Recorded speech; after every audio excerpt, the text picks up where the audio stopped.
Guys welcome back to Osho Harish blogs. ಸ್ವಾಗತ ನಮ್ಮ ಚಾನಲ್ಗೆ, ಸುಸ್ವಾಗತ. ಗೈಸ್ ಈಗ ನಾನು ಆಫೀಸೆಲ್ಲ ಮುಗಿಸ್ಕೊಂಡು ಫೈನಲಿ ಮನೆಗೆ ಬಂದಿದ್ದೀನಿ.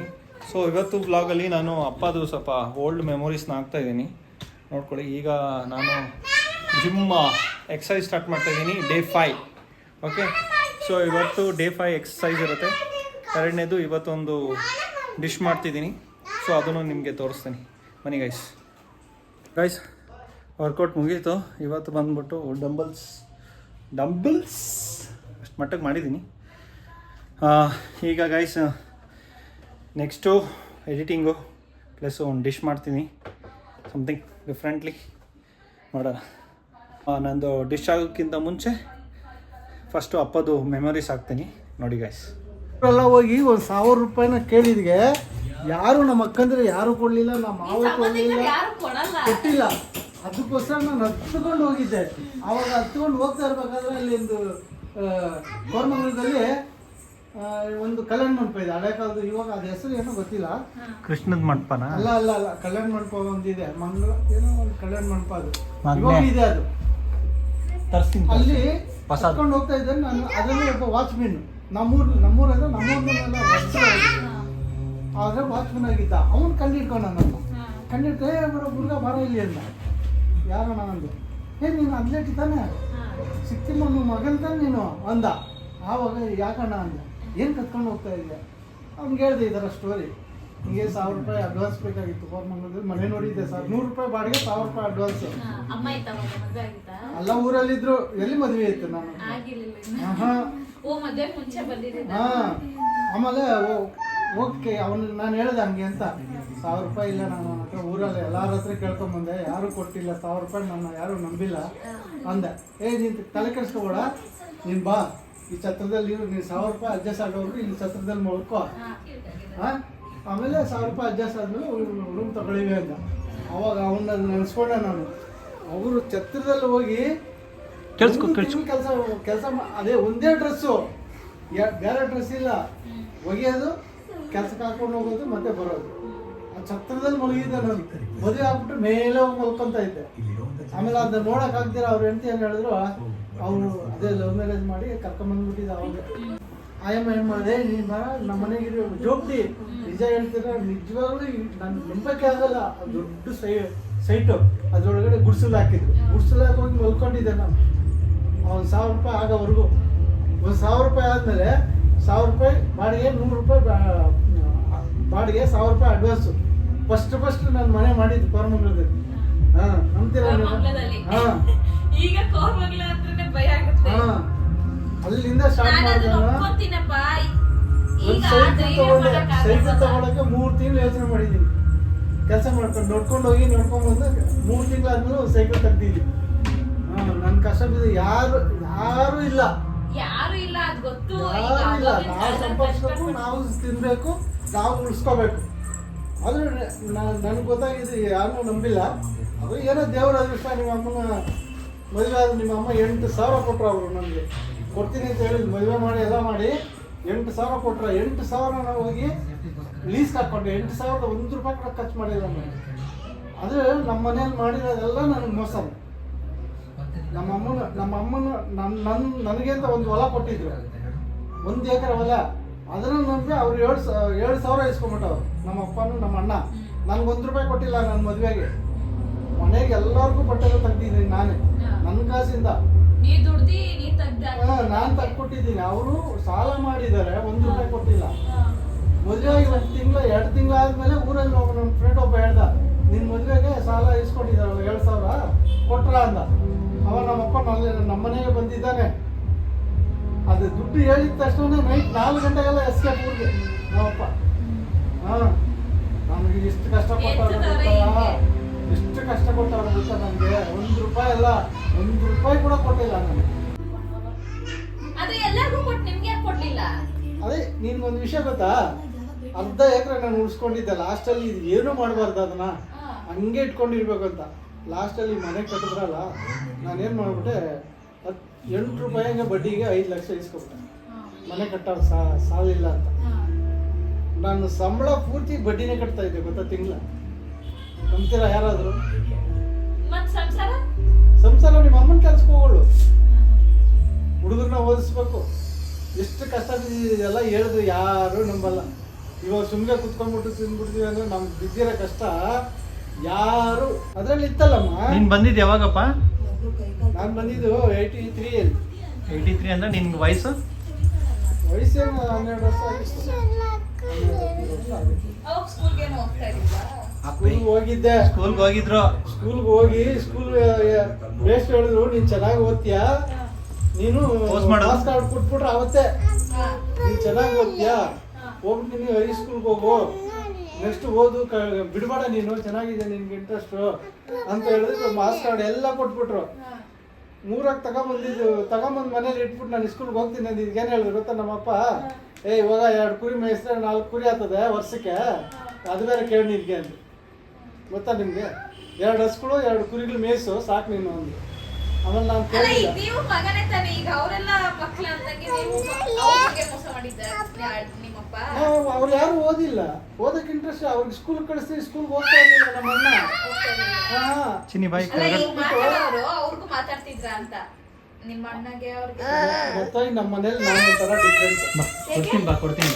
ಅದೇನಂತ ನನಗೆ ಗೊತ್ತಿಲ್ಲ. ಒಂದು ನೋಟ್ಬುಕ್ 2 ರೂಪಾಯಿ ಆ ಕಾಲದಲ್ಲಿ, ಅದನ್ನೇ ಈಸ್ಕೊಟ್ಟಕ್ಕಾಗ್ತಾ ಇಲ್ಲ. ನೀವು ನಂಬ್ತಿರೋ ಬಿಡ್ತಿರೋ, ನಾನು ಸ್ಕೂಲ್ಗೆ ಹೋಗಿ ನಾನು ಬೆಂಗಳೂರಿಗೆ ಬಂದಮೇಲೆ ಅಷ್ಟೇ, ಊರಲ್ಲಿರೋವರೆಗೂ ನಾನು ಒಳ್ಳೆ ಚಡ್ಡಿ ಹಾಕಿದ್ದೇ ಇಲ್ಲ.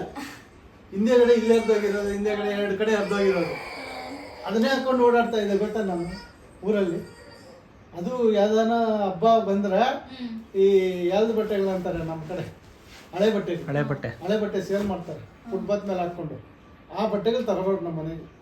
ಹಾಂ, ಆ ಬಟ್ಟೆಗಳು ಹಾಕ್ಕೊತಾ ಇದ್ದೆ ನಾನು. ಹಾಕೊಂಡು ಊರಲ್ಲಿ ಎಲ್ಲರ ಜೊತೆಲಿ ಹೋಗ್ತಾ ಇದ್ದೆ. ಎಲ್ಲರೂ ಸ್ಕೂಲ್ಗೆ ಹೋದ್ರೆ ನಾನು ಹೋಗ್ತಾ ಇದ್ದೆ.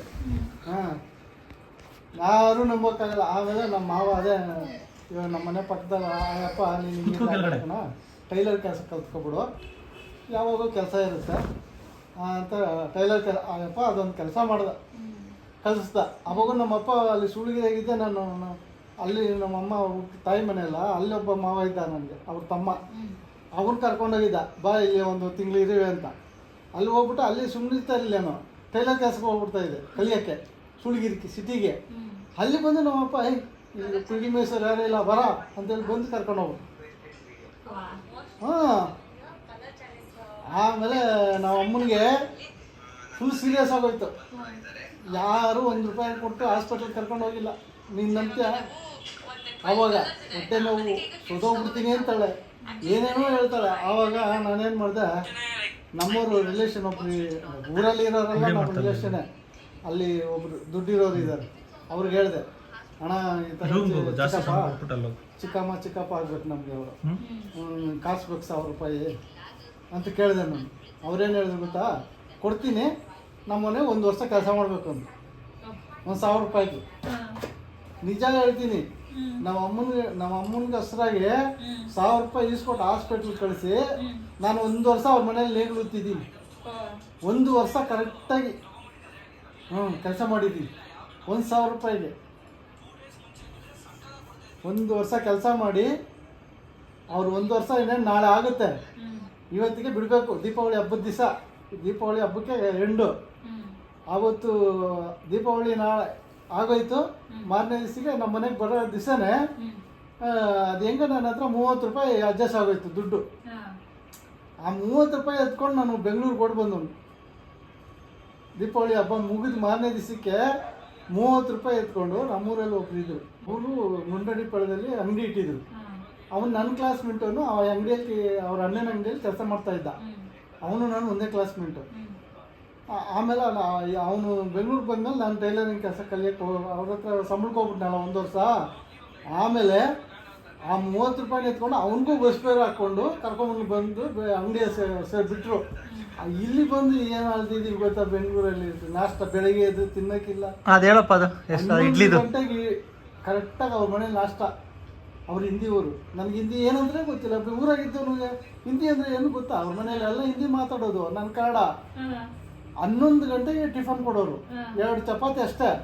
2 ಚಪಾತಿಗೆ ಮೇಲೆ 1 ಚಪಾತಿ ಕೇಳಿದ್ರೆ ಇಷ್ಟೇ ಇದಾನೆ ಇವನು, ಇನ್ನೂ 3 ಚಪಾತಿ ಕೇಳ್ತಾನೆ ಅಂತ ಅವ್ರು ಮಾತಾಡೋರು. ನನಗೆ ಅರ್ಥ ಆಗ್ತಾ ಇತ್ತು. ನಾಚಿಕೆ ಏನು ಮಾಡೋ ಇವ್ರೇನಪ್ಪ ಹಿಂಗೆ ಬೇಕು ಅಂತಾರೆ ಅಂತ 2 ಚಪಾತಿ ತಿಂದುಬಿಟ್ಟು 11 ಗಂಟೆಗೆ, ತಿರ್ಗಿ ರಾತ್ರಿ 9-10 ಗಂಟೆಗೆ ಊಟ, ಬೆಳಗ್ಗೆ ಇದ್ರೆ ಹೊಟ್ಟೆ ಸಿಗ್ತಾ ಇರೋದು. ಏನೋ ಮಾಡೋದು ಅಂದ್ಬಿಟ್ಟು ಹಂಗೆ ಹಿಂಗೆ ಒಂದು 6 ತಿಂಗಳು ಕಳೆದೆ. ಆಮೇಲೆ ಟೈಲರ್ ಅಂಗಡಿ ಪಕ್ಕದಲ್ಲಿ ಕಾರ್ಪೊರೇಟರ್ ಅಂಗಡಿ ಒಬ್ರು ಇದ್ರು, ಅವ್ರು ತಮಿಳೂರು. ಅವ್ನು ಪರಿಚಯ ಆದ.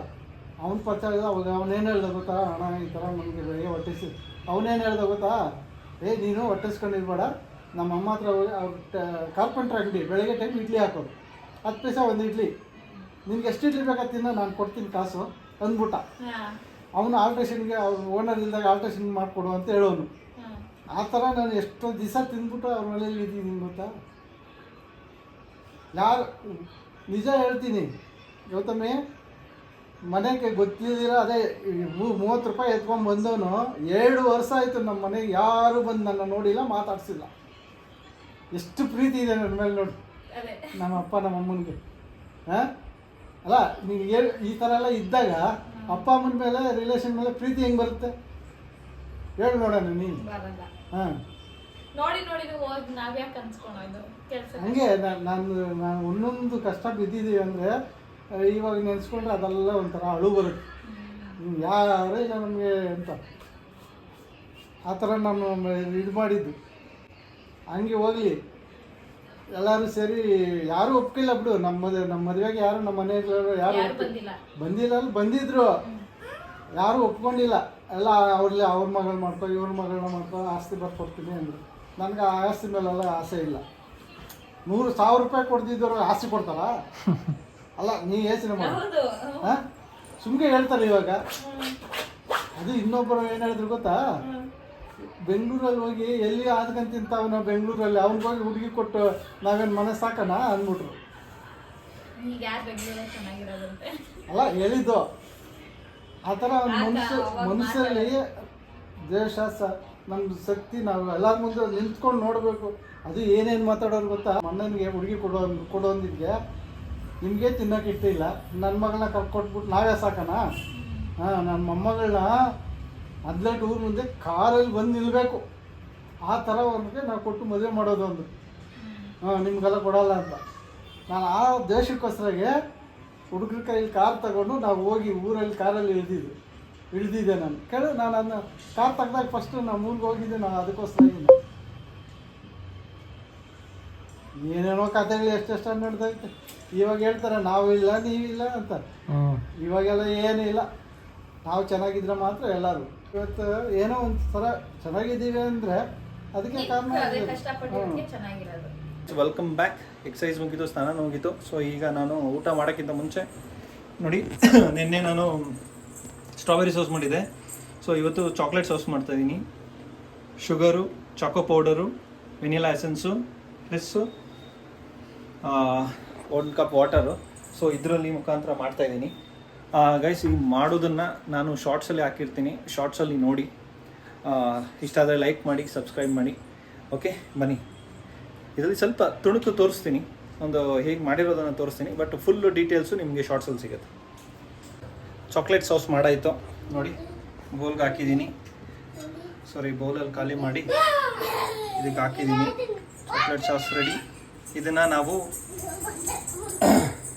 ಇದನ್ನು ನಾವು ಐಸ್ ಕ್ರೀಮ್ ಪ್ಲಸ್ ಮಿಲ್ಕಲ್ಲಿ ಹಾಕ್ಕೊಂಡು ಕುಡಿಬೋದು ಅಥವಾ ತಿನ್ಬೋದು. Ice cream with chocolate sauce.